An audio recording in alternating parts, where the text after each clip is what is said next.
அஸ்ஸலாமு அலைக்கும் வரஹ்மத்துல்லாஹி வபரகாத்துஹு. தினமும் ஒரு ஹதீஸ். ஹலால் என்பது தெளிவாகிவிட்டது, ஹராம் என்பதும் தெளிவாகிவிட்டது.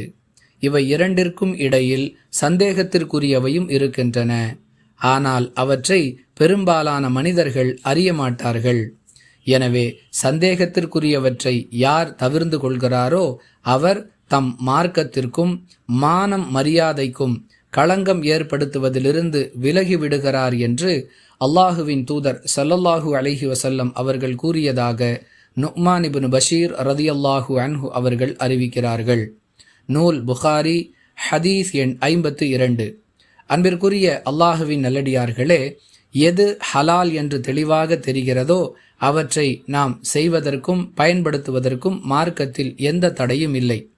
எது ஹராம் என்று தெளிவாக தெரிகிறதோ அவற்றை செய்வதற்கும் பயன்படுத்துவதற்கும் மார்க்கத்தில் எந்த அனுமதியும் இல்லை.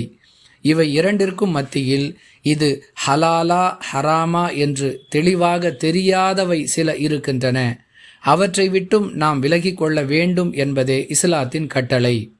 இவ்வாறு விலகிக் கொள்வதால் நம்முடைய மார்க்கம், மானம், மரியாதை இவற்றிற்கு நாம் பாதுகாப்பை ஏற்படுத்தி கொள்கிறோம். எனவே சந்தேகத்திற்குரியவற்றை விட்டும் முற்றிலுமாக விலகிக் கொள்ள வேண்டும் என்ற உறுதி நமக்குள் ஏற்பட வேண்டும். வாஹிர் தஅவானா அனில் ஹம்துலில்லாஹி ரப்பில் ஆலமீன்.